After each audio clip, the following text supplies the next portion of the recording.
بسم الله الرحمن الرحيم والصلاة والسلام على سيدنا محمد وعلى آله وصحبه أجمعين.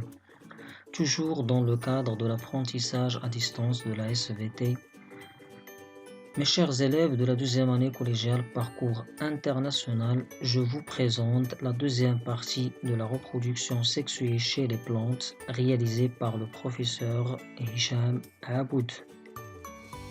J'aimerais bien vous rappeler, mes chers élèves, que chez les plantes, les gamètes produits femelles et mâles se rencontrent. Mais comment? Pour répondre à cette question, il faut mettre en évidence la fécondation chez les plantes à fleurs et sans fleurs. Attention, mes chers élèves, il y a un phénomène qui précède la fécondation chez les plantes à fleurs. Alors, c'est quoi ce phénomène? La pollinisation donc est le transport des grains de pollen de l'étamine vers le stigmate.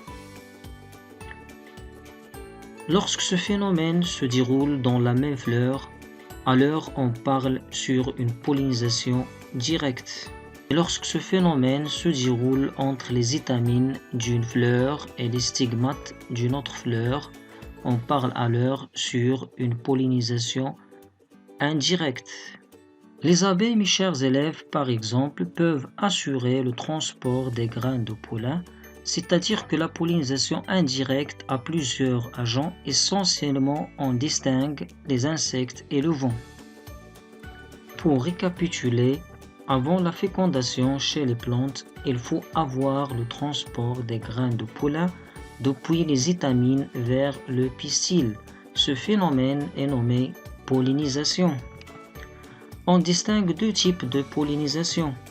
Pollinisation directe lorsque le transport des grains de pollen se fait depuis les étamines vers le pistil de la même fleur. Et la pollinisation indirecte ou croisée lorsque le transport des grains de pollen se fait depuis les étamines d'une fleur vers le pistil d'une autre fleur, de même espèce bien sûr. Elle s'effectue généralement par plusieurs agents. On distingue essentiellement les insectes ou le vent. Après la pollinisation chez les plantes à fleurs, la fécondation se déclenche. Pour savoir comment, suivez mes chers élèves cette séquence de vidéos. Mais que se passe-t-il une fois le pollen posé sur le stigmate? Eh bien celui-ci va germer. Il va émettre un long tube pollinique. Ce tube pollinique va s'allonger et s'enfoncer dans le style pour rejoindre l'ovaire de la fleur. Deux gamètes mâles vont alors circuler dans ce tube pollinique et seront libérés au contact de l'ovule.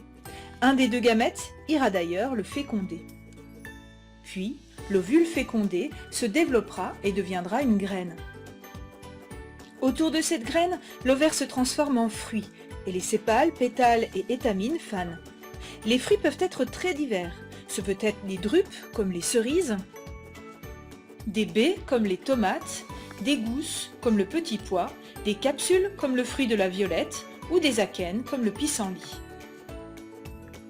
Si on prend par exemple ce fruit, une pomme, on trouve que la première fécondation marquée par la rencontre des gamètes mâles et femelles permet le développement de l'ovaire en pépin ou graine, alors que la deuxième fécondation marquée par la rencontre des cellules asexuées mâles et femelles permet le développement d'un carpel ou ovaire en autre constituant de la pomme, endocarpe et mésocarpe.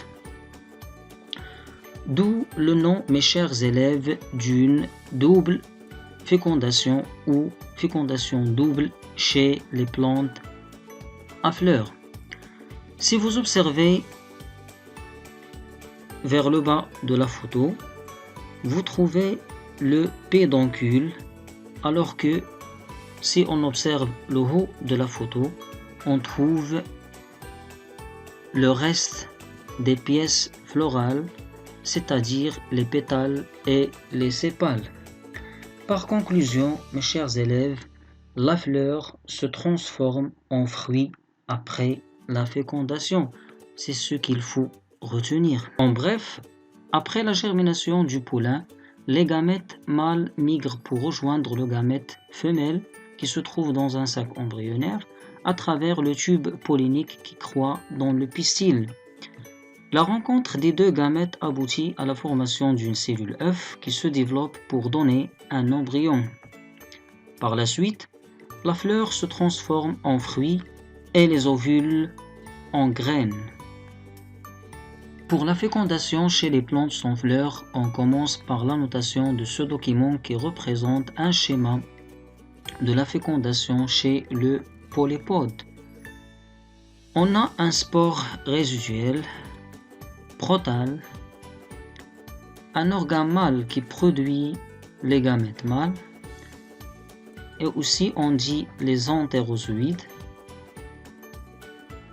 organe femelle qui produit les osphères, racines d'accrochage et eau. Lors de la fécondation, les entérozoïdes nagent dans l'eau pour rejoindre l'osphère, gamète femelle. Les deux gamètes se rencontrent pour former une cellule œuf qui se développe pour donner un embryon. Mais comment se rencontrent-ils? C'est à l'aide de ce tube par lequel un entérozoïde atteindra l'osphère pour former l'œuf. Après, l'embryon se développe et donne un jeune polypode. Comme d'habitude, mes chers élèves, on termine la reproduction sexuée par le cycle de vie ou de développement. Pourquoi? Parce qu'il représente un schéma synthèse résumant les différents phénomènes marquant la reproduction sexuée d'un être vivant et leur succession. Commençons par le cycle de vie chez les plantes à fleurs. Les étamines d'une fleur produisent les graines de pollen dont chacun contient un gamète mâle. L'ovaire d'une fleur produit les ovules dont chacun contient un osphère. Les deux gamètes se rencontrent par la pollinisation pour faciliter la fécondation. Attention mes chers élèves, le gamète mâle migre vers le gamète femelle. Après la fécondation, une graine se forme. Si les conditions sont favorables, la graine germe et donne une plantule à fleurs et le cycle reprend.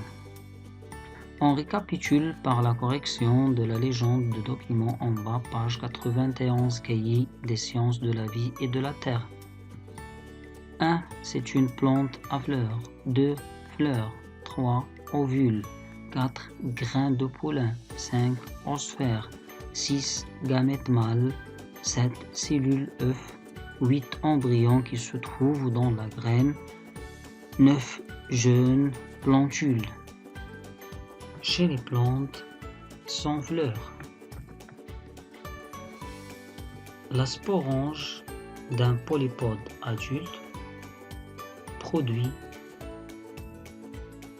les spores. Les spores sont dispersés par le vent.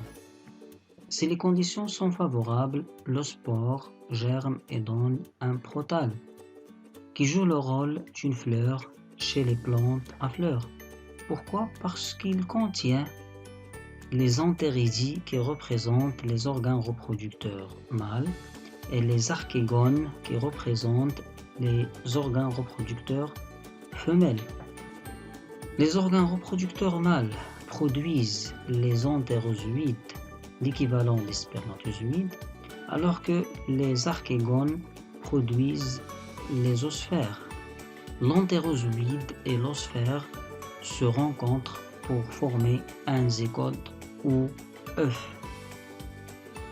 La cellule œuf se développe et donne un nouveau sporophyte qui devient par la suite jeune et après adulte et le cycle reprend. On récapitule par la correction de la légende de document en bas, page 95, cahier des sciences de la vie et de la terre. 1. Polypode adulte. 2. Sporange. 3. Spore. 4. Protale. 5 gamètes mâles, 6 gamètes femelles, 7 cellules œufs, 8 jeunes polypodes. Mes chers élèves, merci pour votre attention.